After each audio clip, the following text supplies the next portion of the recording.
Welcome to Faith in 5, a weekly video devotional designed to discuss practical spiritual concepts in 5 minutes or less. I'm your host, Mark Vandella. You can find a survival kit on almost anything. If you do a search, I did a quick search on Amazon, and most of them are like survival in the wilderness. But if you scroll far enough, there's like books on the survival guide to women, and then the survival guide to men, and there's the survival guide to kids. And it's just, you could find a survival guide on anything. And uniquely, survival guides usually give us some sort of comfort. It either helps us solve a real problem we're in the middle of, or if you're thinking about like the emergency survival kit, it's preemptive. We buy it before we need it. And usually that's great. But for some reason, when it comes to the survival guide that we have all been given in life, the survival guide is almost blamed for the issue. Like some kind of weird law of like, well, because I have the survival guide, therefore I have this issue. Especially again when it comes to our faith. See, a lot of times when we run into tough times, we start to blame God. And God has given us a pretty good indication of how to navigate tough times, what to do in tough times. The Bible is full of examples of people who have come up against some of the most difficult, horrific things and how to respond, and where God shows up and what Jesus did. It's over and over and over. And yet in our lives, most of the time when that happens, we have the opposite feeling. It's almost like we want to throw the survival kit out the window because we don't like what's happening to us. A couple of years ago, I had the unfortunate responsibility of shutting down a church.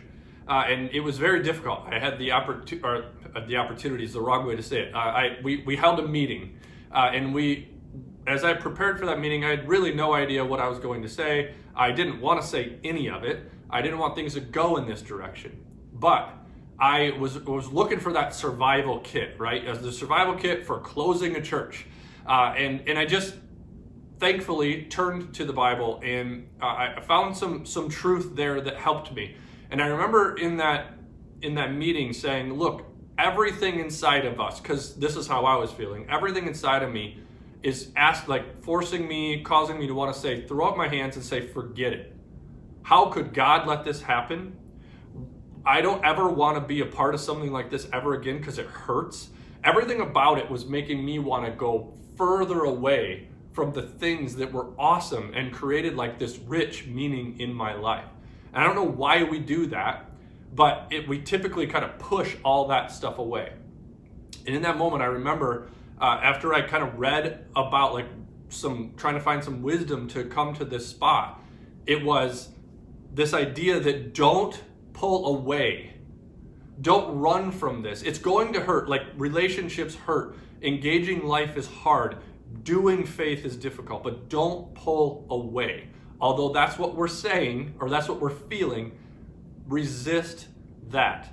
I've seen a great quote that's out there right now of that's suggesting like being in the same storm doesn't necessarily mean we're in the same boat.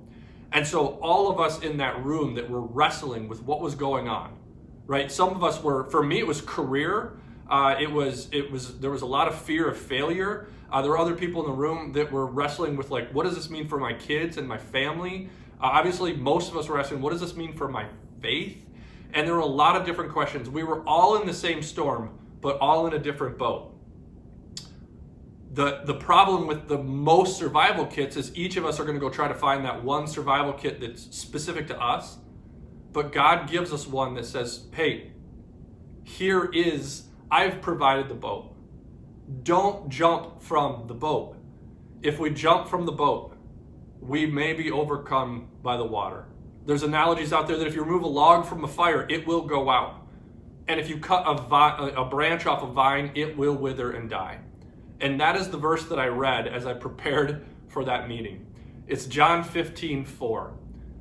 Jesus says, live in me, make your home in me just as I do in you. And in the same way that a branch can't bear grapes by itself, but only by being joined to the vine, you can't bear fruit unless you're joined with me. we came to a spot that that building was no longer going to exist, or these meetings were no longer going to take place. And everything inside of us, at least for me, said, I never want to do this again. And this drew me back in and said, okay, so maybe you take a break from this place, but do not take a break from God. We're starting a new series called In Tough Times. And in tough times, the first thing that we need to do, number one thing, is find God, seek God, lean into God. Because when we separate from Him, we start to wither. We start to do the opposite of what we desire. And so this week in your faith, as you look at the difficult things in your life, the things that are hard, the things that you're wrestling with, the real situations, I'm not trying to just make them go away.